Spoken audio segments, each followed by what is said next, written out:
ৰঞ্জন ডিমাৰী ডাঙৰীয়া আৰু জৰ্জ বড়ো, অজয় বসুমতাৰী, আমাৰ ৰিফিকাং গয়াৰী বা তেনেকুৱা আন সদস্যসকল जेलाव थानाय एक्स एनडिबि बिथांमोननि थाखाय गोनांथार खौरां बुंथिनानै होदों बेरफ्रुसार बिबुंथि जाय आबसुनि आफादगिरि मानगोनां दिपेन बर' बिथां सारा दा माबायदि बाथ्रा बुंथिखो नैबे भिडिअखौ आं नोंथांमोननि गेजेराव दसे उनाव होनो थांगासिनो दङ।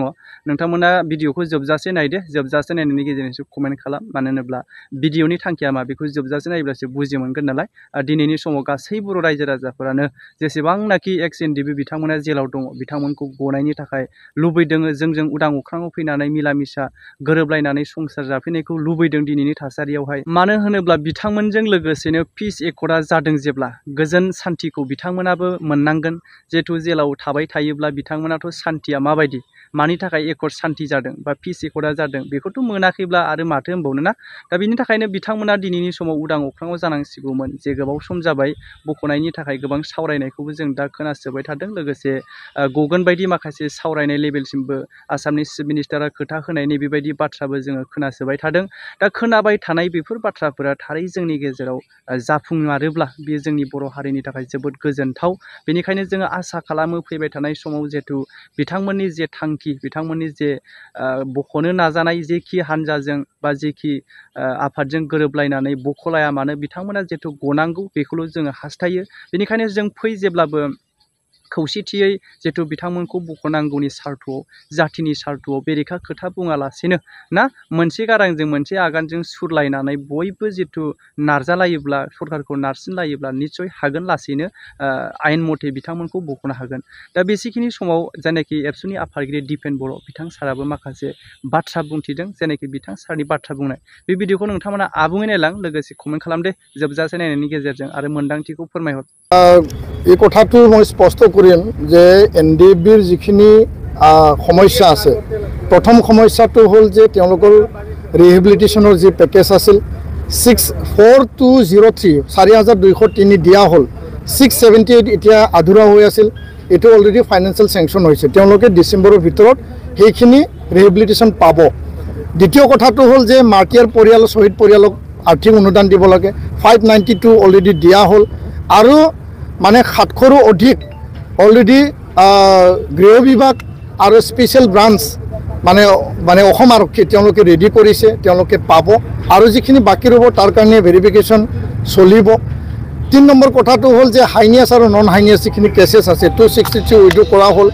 আৰু এতিয়া কিছুমান পদক্ষেপ লোৱা হৈছে। মুখ্যমন্ত্ৰী ডাঙৰীয়াই সেইদিনাখন কঠোৰ কিছু সিদ্ধান্ত লৈছে, আমি তেওঁক ধন্যবাদ জনাব লাগিব যে তাত যিখিনি কেছ আছে হাইনিয়াছ নন হাইনিয়াছ উইড্ৰ কৰিবৰ কাৰণে কিছুমান টেকনিকেল এতিয়া পৰ্যায়লৈকে যাই পেলাই কঠোৰ এটা সিদ্ধান্ত লৈছে। তাৰ যোগেদি প্ৰায় 600-700 কেছ উইড্ৰ হ'ব। আৰু ইয়াৰ কাৰণে কিছুমান লিষ্টিং প্ৰক্ৰিয়া আমি পুনৰ আৰম্ভ কৰিছোঁ। এনডিবি হওক, আমি এফচুই হওক, চুক্তি স্বাক্ষৰকাৰী সংগঠন। আৰু জেলত NIA আণ্ডাৰত 60 জন আছে।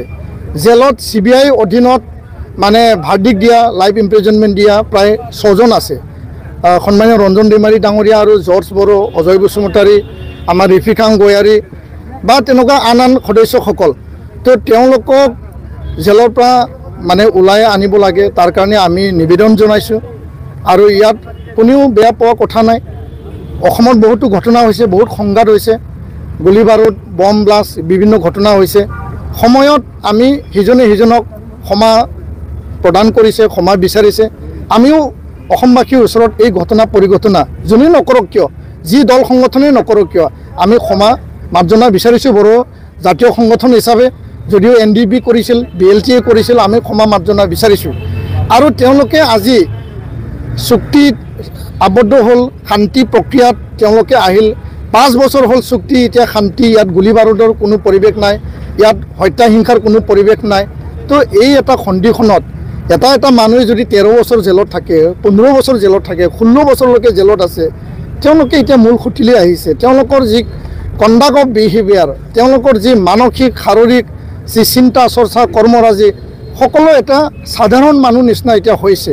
তো তাকে আমি জেলত তেওঁলোকক বুজনি ল'বলৈ গৈছিল, আলোচনা কৰিবলৈ গৈছিল। তেওঁলোকক শাৰীৰিক মাননীয় মুখ্যমন্ত্ৰীক আমি আহ্বান জনাইছোঁ যে এইটো কোনো ভাল বেয়া পোৱা কথা নাই।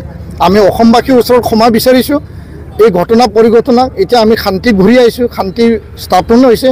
ইয়াৰ কাৰণে এই শান্তিৰ স্বাৰ্থত চুক্তিৰ স্বাৰ্থত আৰু সাধাৰণ জীৱন যাপনৰ স্বাৰ্থত তেওঁলোকক মুকলি কৰিব লাগে সেইটোকে আমি কৈছোঁ।